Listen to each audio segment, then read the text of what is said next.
नमस्कार प्यारे बच्चों, मैं नीरज शर्मा आपके अपने परिवार रोजगार विद अंकित में सभी प्यारे बच्चों का हार्दिक स्वागत करता हूं। प्यारे दोस्त, आशा करता हूं कि आप बहुत अच्छे होंगे। सभी प्यारे बच्चों को प्रणाम, सभी को नमस्ते, सभी को जय हिंद। मेरे प्यारे बच्चों, कैसे हैं आप सब लोग? अच्छे हैं? नमस्कार भाई, नमस्कार सभी को। जय हिंद प्यारे बच्चों, जय श्री राधे। तो कैसे हैं मेरे प्यारे बच्चे, एक बार बताएंगे? सब लोग अच्छे हैं, बढ़िया हैं एकदम। जतिन कुमार नमस्ते भाई, नमस्ते। चलिए, सागर राणा राम राम।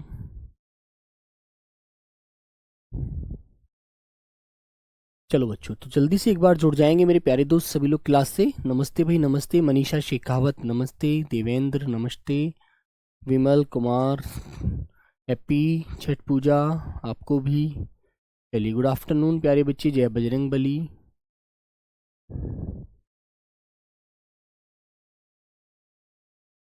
चलो, बादल पांडे नमस्ते भाई। सौरभ गुर्जर, अभिषेक, अजीत, रवि चावड़ा, सुमन कुमारी, कैसा हूँ? मैं अच्छा हूँ बेटा, आप भी अच्छे होंगे। प्रेम प्रकाश, अमर वर्मा, रमन, अक्षय, अमित, इंद्रजीत, इंद्रियो कुमार, चलो कपिल, मनीषा शेखावत, सागर, मोहित,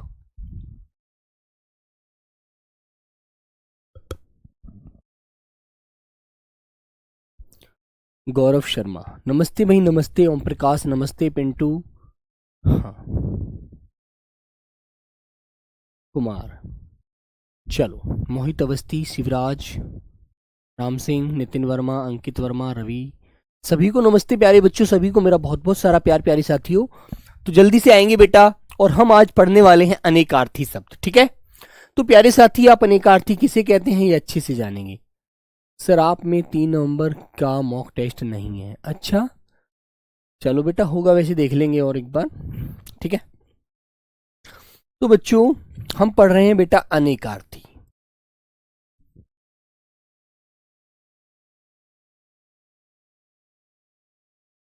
अनेकार्थी शब्द,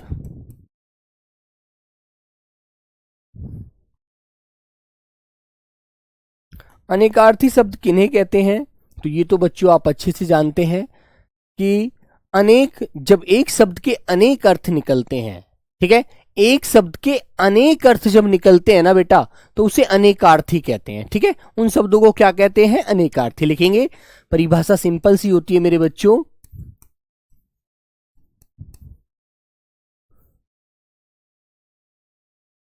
लिखेंगे, जिन शब्दों के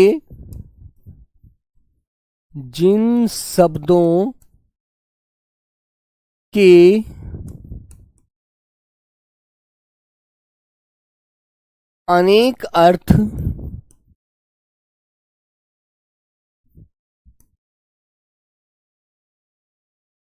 निकलते हैं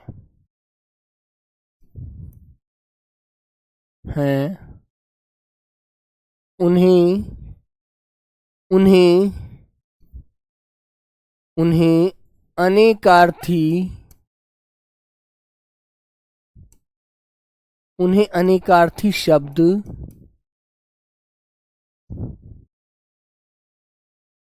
कहते हैं। उन्हें अनेकार्थी शब्द कहते हैं, ठीक है मेरे बच्चों? जिन शब्दों के एक से ज्यादा अर्थ निकलते हैं, एक से ज्यादा अर्थ निकल देते हैं, वे शब्द क्या होते हैं बच्चों? अनेकार्थी होते हैं। तो बच्चों, शब्द एक होता है और बेटा उसके अर्थ अनेक होते हैं। अर्थ क्या होते हैं बच्चों? अर्थ अनेक होते हैं, ठीक है बच्चे? ये बात आपको ध्यान रखनी है। शब्द एक, अर्थ अनेक, ठीक है? जैसे प्यारे बच्चों, एक मैं एग्जाम्पल लिया आपके सामने, एक उदाहरण में जैसे बताता हूं। जैसे बच्चों, मैंने कहा अंबर, अंबर एक शब्द लिया, तो अंबर का अर्थ बेटा कपड़ा भी होता है और अंबर का अर्थ क्या होता है बेटा? आसमान भी होता है। अंबर का अर्थ कपड़ा भी होता है और प्यारे बच्चों, अंबर का अर्थ आसमान भी होता है। तो बच्चों, अर्थ एक से ज्यादा निकले ना, ठीक है? अब बात आती है इनमें और पर्यायवाची में अंतर क्या होता है बेटा? अंतर ये होता है, उसमें क्या होता है, पर्यायवाची में जितने भी शब्द होते हैं, जितने भी शब्द होंगे वो एक समान ही अर्थ देंगे। इसमें अर्थ अलग अलग निकलता है, ठीक है ना। इसमें अर्थ अलग अलग निकलते हैं, याद रखना।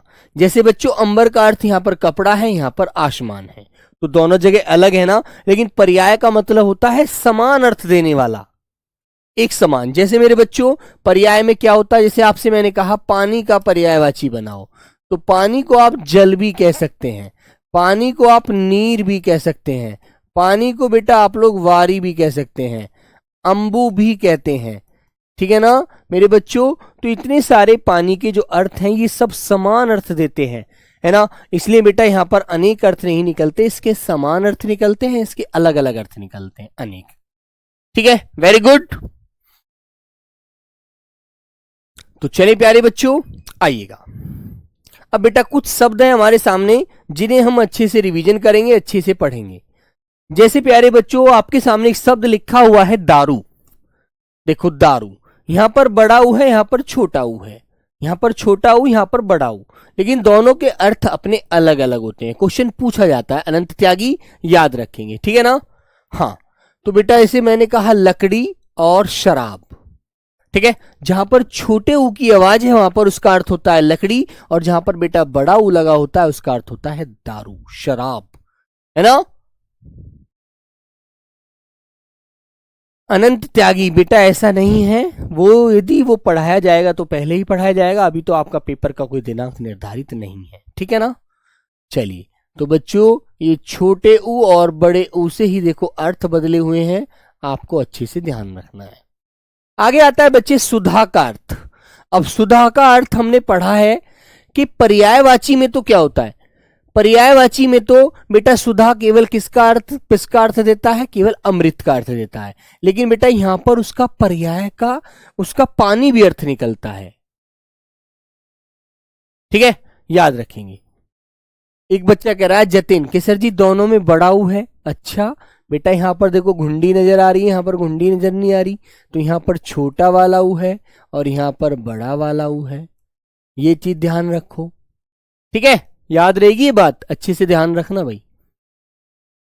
तो बच्चों पानी अमृत दो अर्थ है ना, अलग अलग अर्थ होते हैं, समान नहीं होते, याद रखना। चलिए आगे आता है कसरत। कसरत कहते हैं बेटा जो आप व्यायाम करते हैं, पहलवानी करते हैं, जो आप सुबह को जिम जाते हैं, जो आप अपनी बॉडी को अपडेट रखते हैं, ठीक है ना, तो उसे बेटा आप कसरत कहते हैं, ठीक है मेरे प्यारे बच्चे। तो बच्चों कसरत को हम व्यायाम कहेंगे, व्यायाम, ठीक है। और कसरत का अर्थ पढ़ा है आपने, कोई नहीं मिलता आपको, है ना, तो याद रखना। जैसे क्वेश्चन नंबर 5 है ये शब्द नंबर क्षेत्र। अब क्षेत्र जो आप पढ़ते हैं तत्सम तद्भव में यदि मैं आपसे बात करूं तो मेरे बच्चों आपको क्षेत्र खेत का तत्सम होता है ना, खेत जो आपका खेत होता है, जो आपका फील्ड होता है पूरा, है ना। लेकिन बेटा यहां पर देखो तीर्थ, शरीर, प्रकृति, ये सब क्षेत्र के अर्थ निकलते हैं, है ना। ये सब देखो किसके अर्थ निकलते हैं, क्षेत्र के। कोई क्षेत्र को हम तीर्थ भी कहते हैं, क्षेत्र को हम शरीर भी कह सकते हैं, क्षेत्र को हम प्रकृति भी कह सकते हैं, कहते हैं ना। तो मेरे बच्चों ये चीज आपको अच्छे से ध्यान रखनी है, अच्छे से पढ़ना है इन चीजों को, ठीक है। समझ में आई बात, बोलिएगा। चलो आगे आता है मूक। मूक का अनेकार्थी क्या क्या होते हैं, देखो बेटा मूक को एक तो चुप कहते हैं, चुप जो बिल्कुल चुप रहता है उसे मूक कहते हैं, ठीक है ना। हाँ,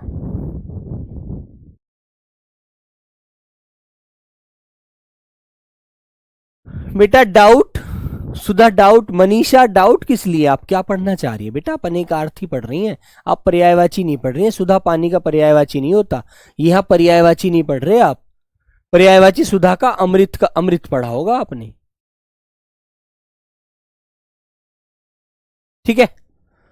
तो मेरे बच्चों विवश, गूंगा, ये सब किसके पर्यायवाची हैं बेटा, ये मूक के अनेकार्थी हैं, पर्यायवाची मत पढ़ना यहां पर। आगे आता है घट। घट माने जानते क्या होता है, घट माने घड़ा भी होता है, घट माने शरीर भी होता है, घट माने मन भी होता है, मन कहते हैं उसका तो मन घट हो रहा है ना। तो बच्चों घट का अर्थ देखो मन, शरीर, घड़ा। अब तुमसे क्वेश्चन कैसे पूछेगा, क्वेश्चन आपको कैसे देगा एग्जामिनर, लीजिए मैं आपको ये बताता हूं क्वेश्चन कैसे देगा। क्वेश्चन नंबर 1 जैसे ऐसे आएगा, वो कहेगा आपसे घट का अनेकार्थी बताओ, घट का अनेकार्थी बताओ, क्वेश्चन मार्क, है ना। ऐसे आपके सामने एक क्वेश्चन रख देता है, आपको आंसर देता है भैया वो ए शुद्धा, ठीक है, बी शराब, सी लकड़ी और डी शरीर।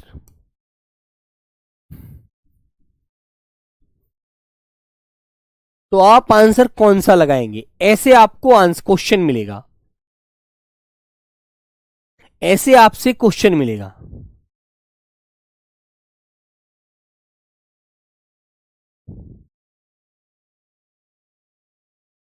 बोलो बेटा, ये चीज आपको ध्यान रखनी है, ऐसे आपको याद रखना है अच्छे से, है ना। चलिए, तो आपका आंसर क्या आएगा भैया? आपका आंसर आएगा ऑप्शन नंबर डी वाला। आप लॉक करेंगे और आगे बढ़ जाएंगे। इस प्रकार आपसे क्वेश्चन पूछा जाएगा, ठीक है। Very good. चलो बच्चों आगे आते हैं। अब आया बेटा शिखा। शिखा किस किस का अर्थ होता है? शिखा के अर्थ क्या क्या निकलते हैं, ठीक है ना। हाँ, गुरुजी बुक के बारे में बता दीजिए। बेटा बुक आपकी छपने के लिए चली गई है प्रेस पर, अब बहुत जल्द आपके हाथों में आने वाली है, ठीक है ना। चलिए, तो शिखा का अर्थ बेटा दीपक की लो, तुम समझते हो। जैसे आपने देखा, जैसे बेटा ये दीपक है एक हमारा, ये दीपक है ना। और इस दीपक की जो लो है ना बच्चा, ये वाली जो लो है, ये दीपक की लो जो होती है, इसको भी क्या बोलते हैं? शिखा।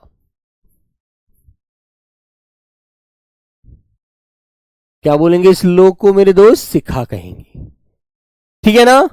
तो बच्चों दीपक की लो, कलंगी, शिखर। कलंगी जानते हैं? तुमने देखा होगा बहुत सारे लोग कलंगी पहने होते हैं, जब शादी वादी होती है जब भी कलंगी आपने पहने देखे होंगे, है ना। तो बेटा इसे शेहरा बोल देते हैं, तो आपने वहां पर भी ध्यान दिया होगा। उसे भी मेरे दोस्त क्या बोलते हैं? उसे भी शिखा कहते हैं। और पर्वत जो होता है शिखर, उसकी जो चोटी होती है उसे भी शिखर कहते, शिखा बोल सकते हैं, है ना। याद रखेंगे। आगे आया बेटा उत्तर का, उत्तर के अनेकार्थी। उत्तर देखो, एक तो जवाब होता है ना। उत्तर एक तो जवाब होता है, ठीक है दोस्त। एक दिशा होती है उत्तर, है ना। और एक बेटे बाद वाला पद जो होता है उसे भी उत्तर कहा जाता है, बाद का जो पद होता है ना, बाद वाला। समझ में आई बात आपको? ठीक है बच्चों। हाँ, और बालों की जो चोटी है बेटा उसे भी शिखा कह सकते हैं, बिल्कुल। तो मेरे बच्चों याद रखेंगे, तो बेटा उत्तर होता है जवाब, दिशा, बाद का। तो कितने सारे अर्थ निकले हैं, ध्यान देंगे। आगे आया बेटा आयत। आयत माने क्या होता है? आयत माने होता है विशाल। आयत होता है बेटा एक चिन्ह, ठीक है। आयत होता है निशान, लंबा, विस्तृत, ठीक है। जैसे आपने आपने आयत देखा होगा, आपने प्यारे बच्चों आयत देखा होगा जिसकी बेटा आमने सामने की भुजा समान होती है, उसको आयत बोला जाता है इस प्रकार, ठीक है बच्चे। ये आमने सामने की भुजा क्या होती है? इसकी आपस में समान होती है, तो इसलिए इसको आयत बोला जाता है, याद रखना, ठीक है। वेरी गुड मेरे प्यारे बच्चे, ध्यान देना बेटा। तो आपको याद रखना है आयत माने विशाल, विशाल कहते हैं बहुत बड़ा। चिन्ह, कोई भी आकार, किसी का जो रूप है वो चिन्ह है, किसी का जो निशान है वो मेरे बच्चों चिन्ह है ना, वो भी आयत है। लंबा, वो भी बेटा आयत है, क्योंकि देखो ये मैंने आयत बनाकर दिखाया आपको, तो मेरे बच्चों ये लंबा है ना, तो ये भी मेरे भाई क्या है? आपका आयत है ना।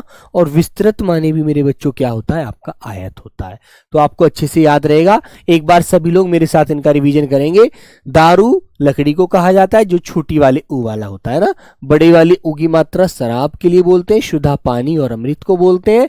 कसरत बेटा व्यायाम होता है। क्षेत्र प्यारे बच्चों तीर्थ, शरीर प्रकृति को बोला जाता है। मूक प्यारे बच्चे चुप, विवश गूंगा, गूंगा होता है जो बोल नहीं पाता है ना, सिर्फ इशारे करता है, उसको कहते हैं।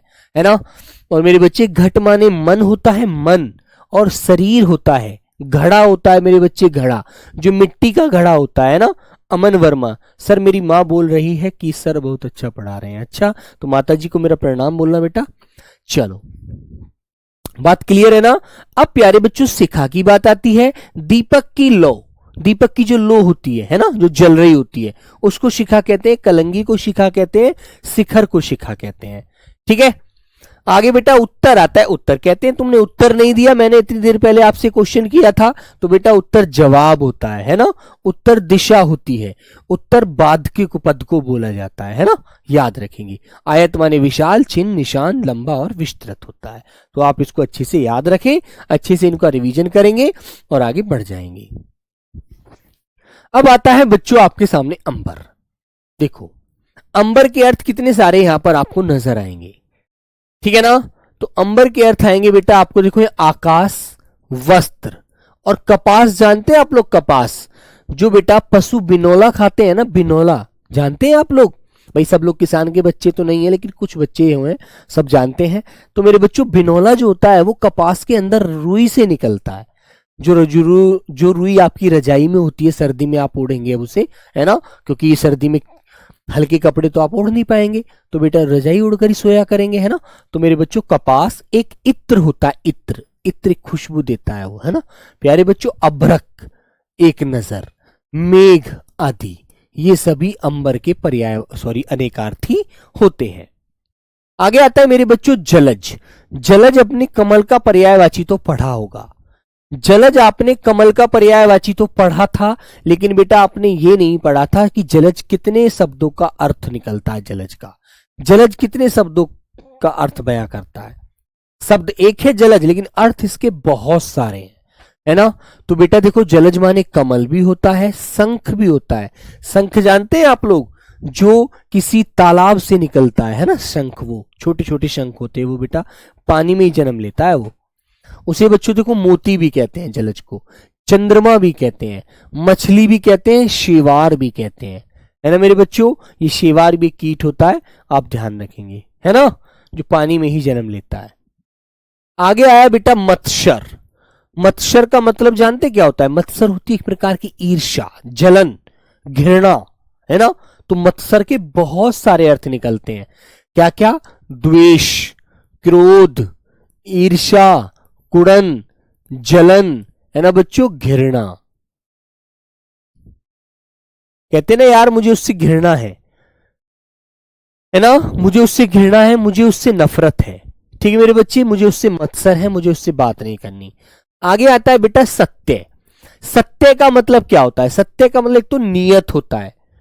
नियत जानते हैं, नियत ये वाली नियत नहीं जो हमारी नियत होती है। कहते हैं मेरी तो नियत खराब थी, मैंने तो पेन ले लिया, वो नियत नहीं। नियत होता है जो फिक्स है, जो सत्य है, जो सच है ना बच्चों, जिसे आप कहते हैं सच, कि जो सच है, जिसमें कोई बदलाव नहीं कर सकते आप लोग, है ना। Very good. तो बेटा सत्य माने नियत होता है ना। आगे आता है बेटा पट। पट जानते किसे बोलते हैं। पट माने होता है कपड़ा। पट तो आप जानते ही हैं बेटा। सूरज कुमार, तालाब में भी बहुत जन्म लेता है सीप, ये शंख जो होता है ना। तो बच्चों वस्त्र, पर्दा और किवाड़।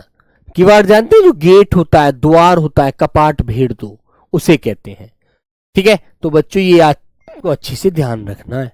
आगे मेरे बच्चों पानी का पर्यायवाची देखो। पानी के पर्यायवाची, जैसे एक आपने श्लेष अलंकार का उदाहरण पढ़ा होगा कि रहीमन पानी राखिए, बिन पानी सब सून, पानी गए न उबरे, मोती मानुष चून। ठीक है, तो पानी का अर्थ बेटा देखो चमक भी होता है। कहते हैं यार पानी है तो बड़ी चमक है इस मोती में, है ना बेटा। इज्जत होता है पानी। कहते हैं यार उसने मेरा पानी उतार दिया, उसने तो मुझसे पता नहीं क्या क्या नाप शनाप बोला, मुझको गालियां भी दी और मुझको बहुत बदतमीजी से मेरे साथ व्यवहार किया। तो मेरे बच्चों वो भी पानी होता है। और बेटा पानी जल को बोला जाता है, जल, है ना। जो पीने वाला पानी होता है उसे भी पानी कहते हैं। तो मेरे दोस्त आपको यहां पर याद रखना है, पानी का अर्थ चमक भी होगा, इज्जत भी होगा और जल भी होगा। तो आपको सारे शब्द अच्छे से ध्यान रखने हैं। आगे आता है मेरे बच्चों पक्ष। पक्ष जानते हैं किसे कहते हैं आप लोग। पक्ष, पक्ष शब्द हमारा संस्कृत का शब्द होता है। पक्ष माने पीछे के लिए बोला जाता है, पार्श्व कह देते हैं जिसे, है ना। पक्ष बेटा पंख को भी कहते हैं, जो पक्षी के पंख होते हैं ना उसे भी पक्ष कहते हैं, है ना। बेटा उसे पखवाड़ा भी कहते हैं। 15 दिन का जो समय होता है ना मेरे बच्चों, 15 दिन का जो समय होता है उसे पखवाड़ा भी बोल देते हैं हम लोग, है ना, जिसे मेरे बच्चों हम पाक्षिक कहते हैं प्यारे दोस्त, पाक्षिक। ठीक है, तो भाई याद रखेंगे आप लोग, वेरी गुड। हाँ, आगे आता है बेटा प्रभात। प्रभात का मतलब होता है सवेरा, जो सुबह होती है तो कहते हैं प्रभात हो गया, है ना। तो मेरे बच्चों देखो, इसका मतलब है महिमा। कहते हैं यार तुम्हारी तो महिमा अलग है, तुम्हारा तो प्रभात ही अलग है। ठीक है मेरे बच्चों। सामर्थ्य, सामर्थ्य का मतलब होता है जो हमारा एक अपना वजूद है।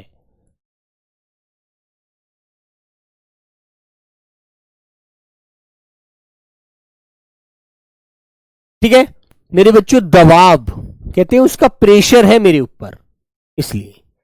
ठीक है ना। हाँ, आगे आता है बेटा कंकाल। कंकाल का अर्थ जानते हैं क्या होता है? कंकाल का मतलब होता है जो हमारा शरीर है उसमें केवल हड्डियां हड्डियां दिखती हैं, मांस बिल्कुल नहीं नजर आता।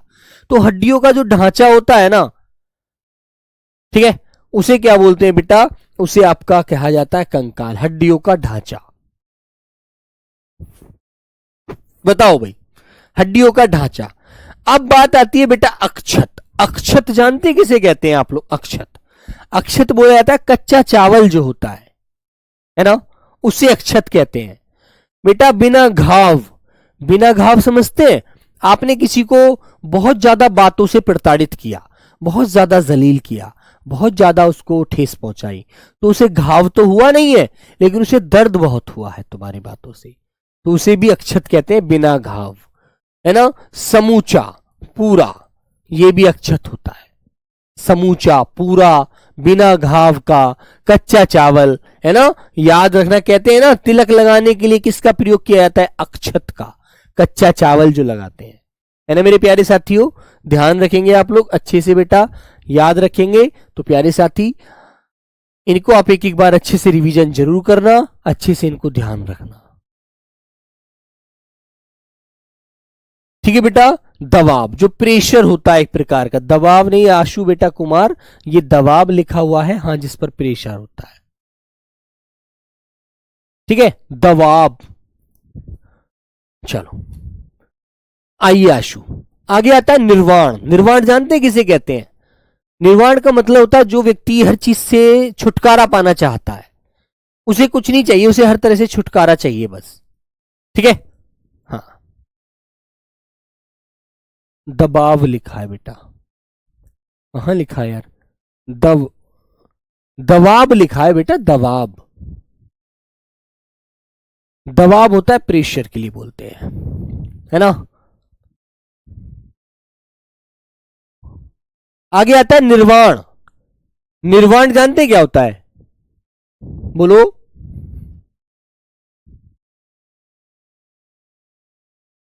निर्वाण होता है मेरे बच्चों, जो हम किसी से छुटकारा पाना चाहते हैं तो बेटा उसे मोक्ष कहते हैं, मोक्ष।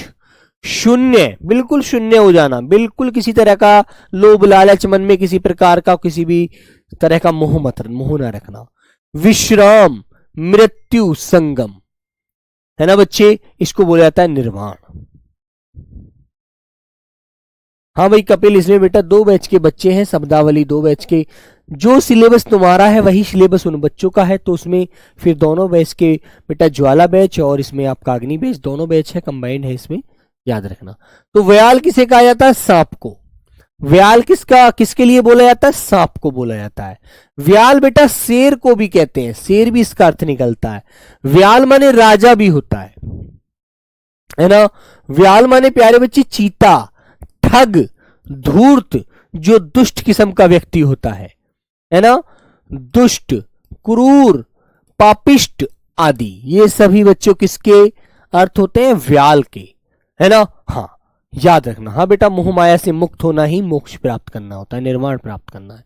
आगे आया बेटा खराबी। कहते हैं यार बड़ी खराबी है ना। खराबी के अर्थ कितने होते हैं? दोष, अवगुण, बुराई, बेकार, बिल्कुल रिजेक्ट बोल देते हैं जिसे आप लोग, है ना। दोष, अवगुण, बुराई, बेकार, ये इतने सारे अर्थ देता है खराबी शब्द अपना, है ना। अब आता है मेरे बच्चों, जैसे आपके सामने लक्ष्य शब्द है, लक्ष्य, तो लक्ष्य कहते हैं भी मेरा तो उद्देश्य है उसे पाना, मेरा लक्ष्य है, ठीक है। तो लक्ष्य का अर्थ बेटा क्या क्या होते हैं? निशाना, प्यारे बच्चे, उद्देश्य, ध्येय, गंतव्य। गंतव्य बोलते किसे बोलते हैं? मेरा जो स्थान है, ठीक है। और मेरे दोस्त, जिसे हम कह सकते हैं लक्ष्य स्थान, मेरा आशय, ये तो इसके पर्याय रूप हो जाता है, आशय तो, है ना, आशय तात्पर्य, है ना। हाँ ठीक है बेटा। हाँ, आगे आता है अक्ष। अक्ष के पर्यायवाची, अक्ष माने क्या क्या होता है? अक्ष बोलते हैं ज्ञान को, ठीक है, ज्ञान। अक्ष माने होता है मेरे बच्चों ज्ञान, सर्प, और बेटा रथ, रथ, और दोस्तों मंडल, और मेरे प्यारे बच्चे आत्मा, ठीक है। अच्छे से याद रखना, अक्ष को हम ज्ञान भी बोलते हैं, है ना मेरे बच्चों, सर्प भी, रथ भी, मंडल भी, और आत्मा भी। ये सब किसके होते हैं मेरे भैया? ये सब अक्ष के अर्थ होते हैं, याद रखना। अक्ष के अनेक अर्थ निकलते हैं, ठीक है। अब देखो आपके सामने सूर्य शब्द आया है, सूर्य। अब सूर्य तो आप जानते हो बेटा, पर्यायवाची तो आपने बहुत सारे पढ़े थे इसके, दिवाकर, प्रभाकर, अंशुमाली, है ना, पढ़े थे नहीं पढ़े थे? मार्तंड, आदित्य, रवि, भास्कर, पढ़े थे ना। लेकिन इसके बेटा पढ़ रहे हैं हम अनेक अर्थ कि सूर्य के क्या क्या अर्थ निकलते हैं। तो सूर्य का अर्थ देखो उदय होता है, उदय माने सूर्य उदय होता है, निकलता है ना बच्चों। अस्त भी सूर्य का अर्थ होता है, तेज भी सूर्य का अर्थ होता है ना। ये आपको याद रखना है बेटा। मनीषा, वो मंजिल, वो जो उसका पर्यायवाची है ना, अर्थ नहीं है। अर्थ तो पढ़ लिया आपने। आगे आया देखो कमल का पर्यायवाची, सॉरी कमल का अनेकार्थी। कमल के पर्यायवाची तो आपने जलज, पंकज, सरोज, नीरज, अरविंद, है ना, सरसिज, है ना बच्चों, नलिन, पुंडरीक, इंदिवर, बहुत सारे पढ़े हैं। लेकिन हमें यहां पर इसके कमल के क्या क्या अर्थ निकलते हैं वो पढ़ने हैं, है ना। तो बच्चों याद रखेंगे आप लोग बेटा, जलज, पंकज, मोती, पानी, ये सभी कमल के अर्थ होते हैं, ठीक है। हाँ बेटा, एएसआई और जो एससीएमएस में सारा सिलेबस ज्यादातर समान ही होता है, लेकिन सीपीयू में क्या होता है? सीपीयू के माध्यम से हमारे एसआई वाले पदों निकलते हैं, एसआई वाले। एससीएम में क्या है? हेड कांस्टेबल होता है वो। आगे आता है बेटा मूल शब्द। मूल के क्या क्या अर्थ निकलते हैं? तो मूल का देखो अर्थ तो जड़ होता है, कहते हैं तो मूल है, जड़ है ना। एक बेटा ये पहला, पहला आरंभ का, शुरू का मतलब, है ना। भाग, कंद, पूंजी, ये सभी मूल के अर्थ हैं। मूल कहते हैं ना, ये तो मूल है, अभी जड़ है, ठीक है ना। तो प्यारे साथी ये आपको अच्छे से याद रखना है। आगे आया बेटा खर का पर्यायवाची, खर। अब खर का पर्यायवाची क्या क्या होता है? खर तो बेटा दुष्ट को भी कहते हैं, कह रहे बड़ा खर व्यक्ति है, बड़ा दुष्ट व्यक्ति है। और खर बच्चों गधा भी होता है, गधा, कहते हैं यार इतना गधा आदमी है, तो खर है बिल्कुल। खर माने बच्चों तिनका भी होता है, तिनका। और खर माने राक्षस भी होता है, ठीक है। तो जब मैं आपको इसके क्वेश्चन कराऊंगा ना, तो देखना पेपर में कैसे क्वेश्चन पूछे जाते हैं। आगे आया बेटा नंबर 30, श्रृंखला। श्रृंखला जानते क्या होता है? श्रृंखला एक कतार होती है ना। और तुमने देखा होगा जब कुंदी जब सांकल बंद करते हैं तो सांकल ऐसे बनी होती है बच्चों, ऐसे बनी होती है, ऐसे, ठीक है। ये बेटा सांकल होती है ना। तो प्यारे बच्चों ये आपको ध्यान रखनी है। तो सांकल को, श्रृंखला को हम कतार कहते हैं, सांकल कहते हैं, बंधन कहते हैं, ठीक है। Very good. तो मेरे प्यारे बच्चों याद रखना, अच्छे से ध्यान रखना भाई सभी लोग, है ना। चलो मेरे बच्चे आगे। अब आता है मेरे बच्चों गो शब्द। गो, गो का अर्थ क्या क्या होता है? देखो गो का अर्थ तो रश्मि आपको मिलेगा। रश्मि जो बेटा किरण का पर्यायवाची होता है, किसका होता है मेरे बच्चों? किरण का पर्यायवाची होता है भैया, होता है ना, पढ़ा होगा आपने बेटा। इन शब्दों को एक बार रिवीजन कर लेना, फिर कोई दिक्कत नहीं है आपको पढ़ने कुछ भी। गाय, गौ, नदी, धरती, ये सब गो के पर्यायवाची हैं। बेटा राम स्वरूप मूल निवास पहले क्यों नहीं बनवाया था? मूल निवास तो आपको फॉर्म भरने की लास्ट डेट से पहले बनवाना चाहिए था, बाद में क्या करना है उसका यार? अब आपने फॉर्म में नंबर फिल नहीं किया था क्या?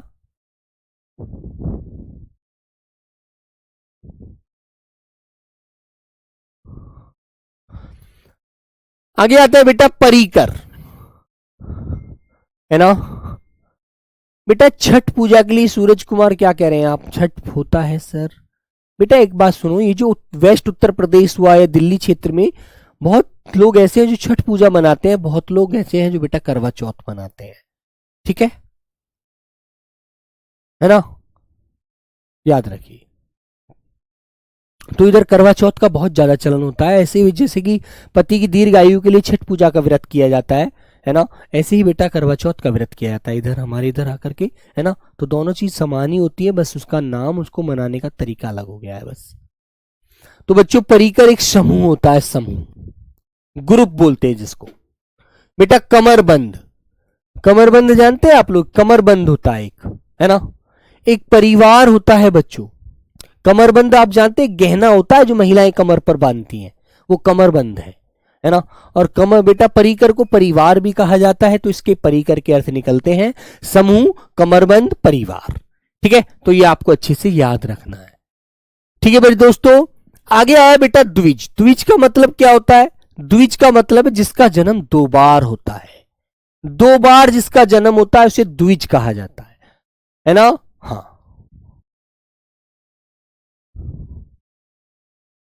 तो मेरे बच्चे द्विज, द्विज बोलते हैं चंद्रमा को। अब चंद्रमा का दो बार जन्म कैसे होता है मेरे बच्चों? आपको पता है एक बार तो काली रात आती है, एक बार अंधेरी रात आती है, एक बार तो काली रात, एक बार उजाली रात, है ना। एक बार तो सूर्य चंद्रमा छिप जाता है, एक बार चंद्रमा बिल्कुल उजाला कर देता है ना। तो मेरे बच्चों दो बार जन्म पायम होता है उसका, जैसे कि एक बार बच्चे अमावस्या, अमावस्या, और एक बात प्यारे बच्चों पूर्णिमा, जो 15-15 दिन के उस पर होती है। 15-15 दिन का अंतर होता है दोनों में, ठीक है। इन्हें मिलाकर के एक माह बनता है हमारा, ठीक है बच्चों, ये ध्यान रखना। तो चंद्रमा का जन्म भी दो बार होता है। दांत का जन्म दो बार कैसे होता है तुम्हें पता है? जब आप छोटे थे, है ना, जब आप छोटे थे ना, तो बेटा आपके दूध के 20 जो दांत थे टूटे थे, फिर नए दांत आए थे, आपके आए थे ना। तो मेरे बच्चों ये बात आपको ध्यान रखनी है, जब दूध के दांत टूटकर जब नए दांत जन्म लेते हैं, नए दांत आते हैं, तो बच्चों इस प्रकार जो हमारे 20 दांत होते हैं वो बेटा द्विज होते हैं, दो बार जन्मते हैं, है ना। जो आपकी दाढ़ वाड़ होती हैं, जो पीछे वाले दांत होते हैं, वो बेटा बाद में निकलते हैं, जब आप बालक हो जाए, बालक मतलब कि आप युवावस्था की तरफ चल देते हैं, ठीक है। जतिन कुमार बिल्कुल लिखवाऊंगा भाई। चलिए आगे आता है बेटा पक्षी। पक्षी का जन्म दो बार कैसे होता है कोई जानता है बच्चा? एक बार तो प्यारे बच्चे पक्षी जो पक्षी होता है वो अंडे के रूप में मां जनती है उसको, और फिर बच्चे मां उसे सेती है, जिससे अंडे में चूजा बन जाता है, और वो जो फूट जाता है बच्चा, जब चूजा बड़ा होने लगता है तो अंडा फूट जाता है और चूजा बाहर निकल के आ जाता है। तो दो बार जन्म माना जाता है, एक बार तो मां के गर्भ से अंडे के रूप में, और दूसरी बार मां उसे सेती है, फिर चूजा बन के बच्चा बाहर आता है ना। तो मेरे प्यारे बच्चों याद रखना बेटा पक्षी का जन्म भी दो बार होता है। ब्राह्मण का दो बार जन्म कैसे होता है कोई मुझे बता सकता है? आप में से कोई प्यारा बच्चा मुझे यह बता सकता है कि ब्राह्मण का जन्म दो बार कैसे होता है? बताओ भाई सब लोग एक बार बताइए, कोई बच्चा बता सकता है क्या? कोई बच्चा बताइए, किसी की कमेंट से मिलना चाहिए आंसर कि ब्राह्मण का जन्म दो बार कैसे होता है। यार हमें तो पता होना चाहिए, बोलो बच्चों। यदि इसे द्विज कहा गया है तो क्यों कहा गया है, क्या कारण है इसके पीछे? बोलो बेटा, पूछा जाता है क्वेश्चन, बहुत बार आया है। बोलो बच्चों, सब लोग बताइए भाई।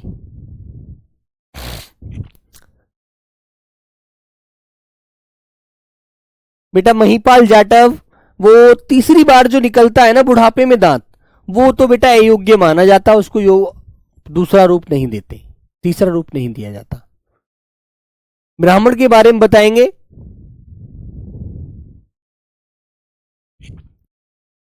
बोलो बच्चों,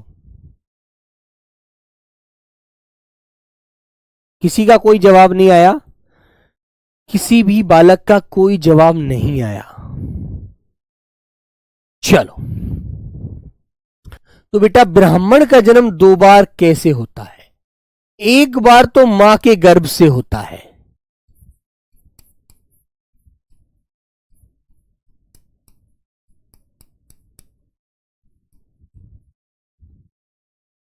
मां के गर्भ से होता है एक बार तो, ठीक है। और एक बार जब वो पढ़ने के लिए ब्राह्मण की दिनचर्या से, नहीं मनीष शर्मा, गलत है बेटा। एक बार उसका जन्म जब माना जाता है जब वो पढ़ाई करने के लिए गुरुकुल चला जाता है। कहते हैं ना बेटा, ब्राह्मण का बेटा या तो पढ़ा भला या मरा भला। ब्राह्मण का बेटा या तो पढ़ ले तब उसको सही माना जाता है, या मर जाए तब उसको सही मानते हैं, है ना। तो यदि वो पढ़ा ना तो ये मान लीजिए वो नष्ट हो गया, उसका जीवन खत्म है, वो बेकार है ना। तो बेटा एक बार मां के गर्भ से जन्म लेता है ब्राह्मण के रूप में बच्चा, और जब वो पढ़ने के लिए शिक्षा ग्रहण करके वापस आता है, गुरु के पास जाकर के शिक्षा ग्रहण कर लेता है और पूरी तरह से ज्ञानी बन जाता है, बुद्ध बन जाता है, कोविद बन जाता है, दूसरा जन्म उसका तब माना जाता है। यदि पढ़ेगा नहीं तो उसको कोई अधिकार नहीं है जीवन जीने का, ठीक है। तो बेटा दूसरी बार गुरुकुल जाकर शिक्षा ग्रहण करना, गुरुकुल में शिक्षा ग्रहण करना, शिक्षा ग्रहण करना, ये होता है बच्चों, याद रखना सब लोग अच्छे से। एक बेटा गणेश भगवान का जन्म कैसे मनाते हैं? दो बार कैसे जन्मते हैं? दो बार बताएगा कोई? एक बार तो तुम्हें पता है, गणेश भगवान जब माता पार्वती नहा रही होती है तो अपने पिता से जिद कर बैठते हैं कि माता ने मुझे मना किया है कि किसी को भी अंदर मत आने देना, माता जी स्नान कर रही हैं। तो भगवान भोलेनाथ उन पर गुस्सा हो जाते हैं, क्रोधित हो जाते हैं और उनकी गर्दन धड़ से अलग कर देते हैं। तो पहला जन्म तो उनका तब था जब अपनी मां की कोख से जन्मे थे। दूसरा जन्म उनका तब होता है जब ये बात पूरे ब्रह्मांड में फैल जाती है कि भोलेनाथ ने, भगवान जी ने क्या कर दिया, उसको मार दिया, उसका गर्दन काट दी अपने पुत्र की। तो तब वहां पर बड़े लोग जब इकट्ठा होते हैं तो कुछ उनमें से जो बेटा जो ज्ञानी ऋषि मुनि होते हैं वो कहते हैं यदि इस बच्चे का जीवन चाहते हो, जब माता पार्वती अपने पति से बहुत ज्यादा मतलब क्रोधित हो जाती है कि ये तुमने क्या कर दिया, तुमने मेरे बेटे को मार दिया, आखिर तुम कैसे पिता हो, तुम्हें बिल्कुल भी तरस नहीं आया, है ना। तो बच्चों फिर जो वहां के लोग इकट्ठे होते हैं, पूरे ब्रह्मांड के लोग इकट्ठे होकर पहुंचते हैं, तो कहते हैं यदि जो मां अपने बच्चे से पीठ फेर कर सो रही हो, पीठ फेर कर सो रही हो, उस बच्चे का धड़ से सर ले आओ और इस बच्चे को हम जीवित कर देंगे, ये बच्चा जीवित हो जाएगा। तो बेटा कोई ऐसा ब्रह्मांड पर कोई ऐसा महिला जाति कोई भी नहीं मिला, लेकिन मिली तो सिर्फ एक हथिनी मिली जो जंगल में अपने बच्चे से पीठ फेर कर सो रही थी, उसका गर्दन काट के ले आए और गर्दन को भगवान गणेश के धड़ पर लगा दिया, जिसको देख करके आज भी आप देखते हैं तो सूंड वाली चित्र आपको नजर आती है, ठीक है। हाँ ठीक है मेरे बच्चों, हाँ। तो बेटा गणेश का जन्म भी दूसरी बार ऐसे होता है। आगे आता है बेटा उद्योग का अर्थ क्या होता है? उद्योग का अर्थ होता है कारखाना, जहां पर प्यारे बच्चों आदमी करके खाने के लिए आता है, रोटी कमाने के लिए आता है, वो कारखाना होता है। समझे आप लोग, याद रखना। आगे आता है प्यारे बच्चे अमृत। अमृत का पर्यायवाची, सॉरी अमृत का अनेकार्थी क्या क्या होते हैं? तो देखो अमृत का अर्थ सोना भी होता है, स्वर्ण। अमृत का अर्थ जल भी होता है, पारा भी होता है, दूध भी होता है बेटा। दूध भी अमृत ही होता है, याद रखना, ठीक है। हाँ बच्चों अन्न, अन्न भी अमृत है, जिसे खाकर हमको ताकत आती है, हम काम करने के लिए एकदम उत्साहित हो जाते हैं, है ना। और बेटा सुधा तो आपने पढ़ा ही होगा, अमृत का अर्थ सुधा भी आपने पढ़ा ही है पीछे। समझ में आ गई बात? हाँ आगे आया बच्चों कनक।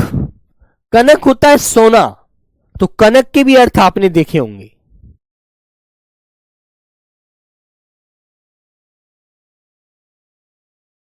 ठीक है, हाँ बेटा हो सकता है सूरज उसे श्राप मिला था, क्योंकि वही एक मां थी अपने बेटे से जो पीठ फेर कर सो रही थी। तो बेटा धतूरा, धतूरा जिसे भोलेनाथ खाते थे, नशा होता है उससे, है ना, अभी आपने देखा होगा पूजा में चढ़ाया जाता है। सोना, खजूर, ये सब बेटा कनक के अर्थ है ना, याद रखना।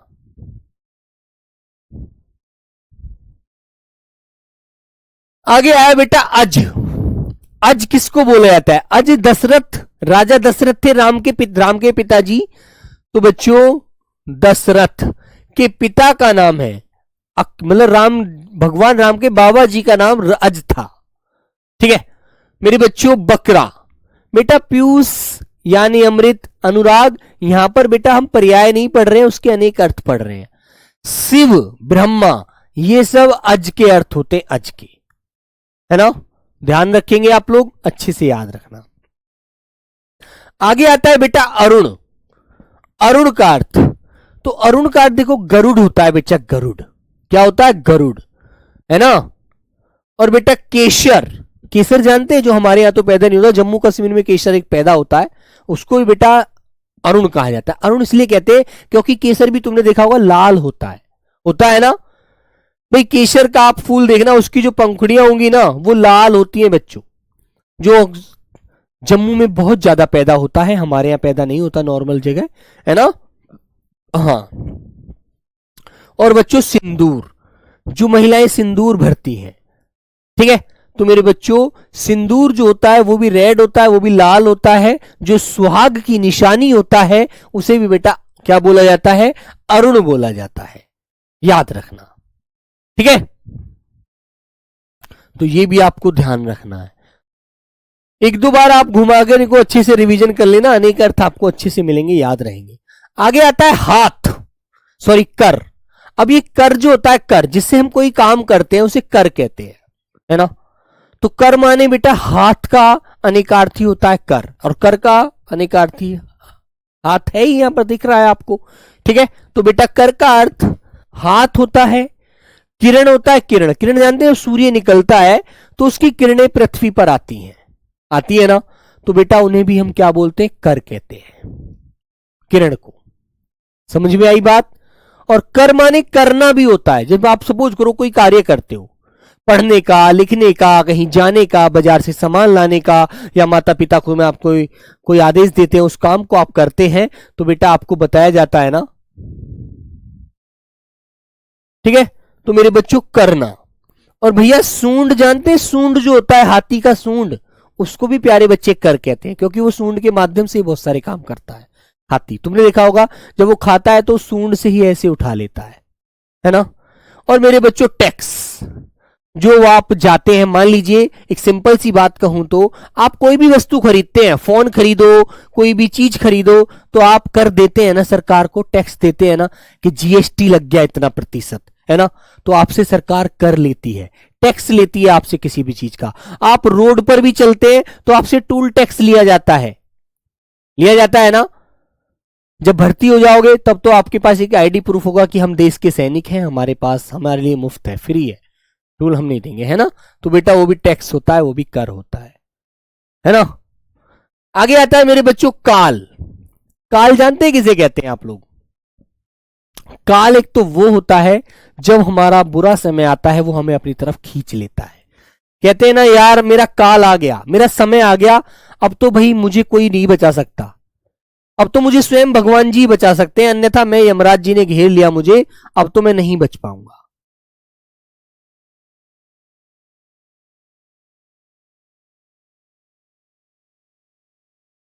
ठीक है, हाँ बेटा सुमन, आप जो मुझसे पूछना चाहते हैं, आप अपना कांटेक्ट नंबर लिख दीजिए, मैं उस आपके कांटेक्ट नंबर पर आपसे संपर्क कर लूंगा। अपना फोन नंबर आप मुझे लिखकर यहां पर दे दीजिएगा, ठीक है। हाँ, कोई जो भी आपकी बात है मैं आपका डाउट बिल्कुल क्लियर करूंगा, ठीक है बच्ची। हाँ चलिएगा। तो बेटा काल होता है यमराज, समय कहते हैं ना, समय, काल सबको अपने पास बुला लेता है, काल माने समय होता है। और काल बच्चे शत्रु को भी कहा जाता है, कहते हैं तू तो भाई मेरा काल बन के आया है ना। कहते हैं भाई अब तो तेरा काल आ गया, तेरा शत्रु आ गया तो तुझे मार देगा, तो ये भी बेटा शत्रु होता है, वो भी काल, है ना। और काल एक समय भी होता है, जैसे कि आप काल के 3 रूप होते हैं, भूतकाल बीता हुआ समय, वर्तमान काल जो चल रहा है, और जो हमारा भविष्य होगा वो आने वाला जो हमारा समय होगा उसे भी काल कहते हैं, है ना। और काल यमराज को तो कहते ही हैं। ठीक है बच्चे,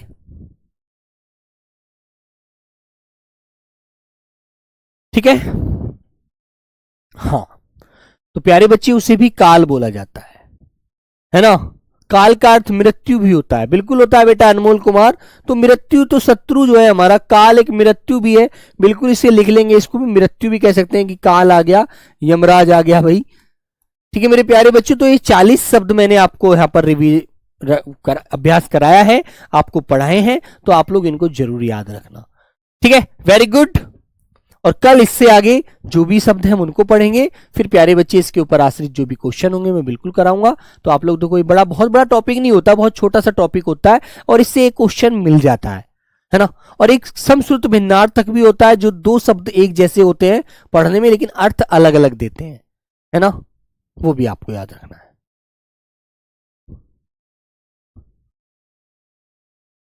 ठीक है भाई, बिल्कुल सूरज, बिल्कुल बच्चे। तो चलिए प्यारे दोस्त, ठीक है बेटा सुमन, थैंक यू। चलो सभी को मेरा नमस्ते, सभी को मेरा जय हिंद, लव यू प्यारे बच्चों, tata bye bye, take care, अपना ध्यान रखेंगे। और जिन बच्चों का छठ पूजा का आज पर्व है बहुत अच्छे से मनाएंगे, तो चलिए बेटा हैप्पी छठ पूजा सभी को, जय हिंद जय भारत।